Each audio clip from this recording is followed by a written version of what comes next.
Welcome back to my YouTube family. तर मी भारती तुम्हा सर्वांचं स्वागत करते आपल्या भारती नर्सिंग क्लासमध्ये। तर आजच्या क्लासमध्ये आपला टॉपिक आहे सार्वजनिक आरोग्य परिचर्या, जे की JNM थर्ड इयर आहे आणि JNM थर्ड इयरचे क्वेश्चन आहे ते कम्युनिटी हेल्थ नर्सिंगमध्ये।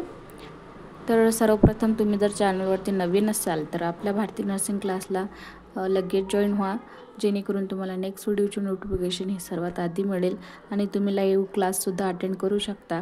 आणि आपण त्याच्यावरती काही नोट्स वगैरे मी नियमित टाकत राहते। तुम्हाला कुठलाही कोणताही प्रश्न असेल तर तो आपल्या चॅनलवरती भेटून जाईल आणि तुमच्या काही अडचणी असतील किंवा कोणता क्वेश्चन तुम्हाला येत नसेल ते सुद्धा मला तुम्ही विचारू शकता। तर सुरू करूया व्हिडिओला। लगेच चॅनलला जॉईन व्हा।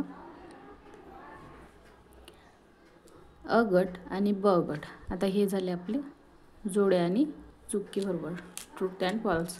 हे आहे 10 मार्क्ससाठी, खूप महत्त्वाचे आहेत, इम्पॉर्टंट आहेत, खूप वेळा येऊन गेलेले आहेत।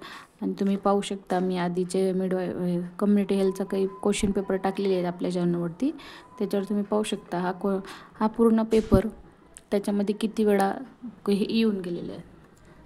तर पहिली जोड आहे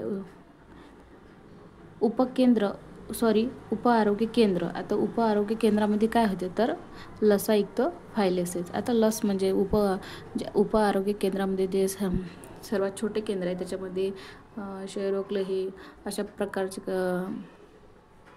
लसीकरण त्याच्यामध्ये केले जाते, म्हणून ते लसीयुक्त फायलेसेस अशी त्याची जोडी होते।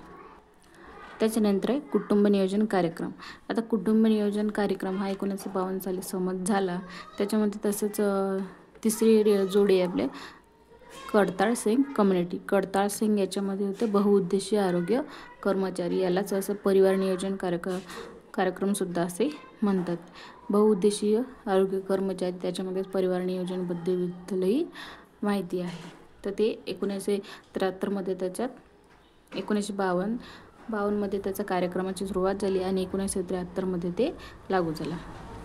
त्याच्यानंतर आहे कुटुंब नियोजन पद्धती। तर कुटुंब नियोजन पद्धतीचं काय आहे, DMP एक इंजेक्शन आहे। DMP एक इंजेक्शन नावाचं ते इंजेक्शन आहे, त्याच्यामध्ये कुटुंब नियोजनासाठी ते दिले जाते महिलांना। त्याच्यानंतर आहे 5वी जोडी वार्षिक वस्तुमान औषध प्रशासन। वार्षिक वस्तुमान औषध प्रशासन हे 1973 सुरू झाले। त्याच्यानंतर आहे चुकी बरोबर। विडाल चाचणी हे क्षयरोग प्रतिकारशक्ती तपासणी केली जाते। आता विडाल चाचणीमध्ये रोग प्रतिकारशक्ती याची तपासणी केली जाते आणि क्षयरोगसाठी वेगवेगळ्या टेस्ट आहेत, त्याच्यामध्ये ब्लड टेस्ट वगैरे TB याचे तुम्ही त्याच्यासाठी ते दुसऱ्या चाचण्या आहेत। तर याच्यामध्ये विडाल चाचणीमध्ये क्षयरोग प्रतिकारशक्ती नाही आहे, तर हे चूक आहे। त्याच्यानंतर आहे इंट्रोनेटल केअरला परप्रिनियम कार्ड असेही संबोधित करतात। आता इंट्रोनेटल जो कार्ड आहे त्याच्याला परप्रिनियम असे कार्ड त्याला संबोधित करतात। तर हे विधान या ठिकाणी बरोबर आहे, ही चूक आणि हे बरोबर। WHO या संस्थेने भारत हा गेन किडामुक्त देश आहे हे फेब्रुवारी 2000ला सांगितले। आता हे सरासरी चूक आहे। आता WHO या संस्थेमध्ये काय, भारत हा किडामुक्त देश फेब्रुवारी 2000ला नाही सांगितले। याचं खूप मोठं रिझन आहे WHOचं। तुम्ही WHO पूर्ण व्हिडिओ आपण त्याच्यामध्ये टाकलेले आहेत, त्याच्यामध्ये तुम्हाला समजून येईल, त्याच्यामुळे हे चूक आहे। तर एखाद्या व्यक्ती वाचन करत असेल पण त्याला लिहिता वाचता येत नसेल तर आपण त्याला शिक्षित व्यक्ती संबोधतो, हे सरासरी चूक आहे। कारण जर एखादा व्यक्ती त्याला वाचन करता येते तर त्याला लिहिता पण येऊ शकते नाही येते, तर लिहिता वाचता हे दोन्ही येते, त्याच्यामुळे हे उदाहरण सरासरी चूक आहे। तर ज्या व्यक्तीला वाचन करता येते तो लिहू पण शकतो। त्याच्यानंतर आहे तंबाखूमुळे होणारा कर्करोग हा सर्व कर्करोगांपेक्षा तुलनात्मक पुरुषांमध्ये अर्धा असून महिलांमध्ये 20% आहे। आता हे विधान आहे हे बरोबर.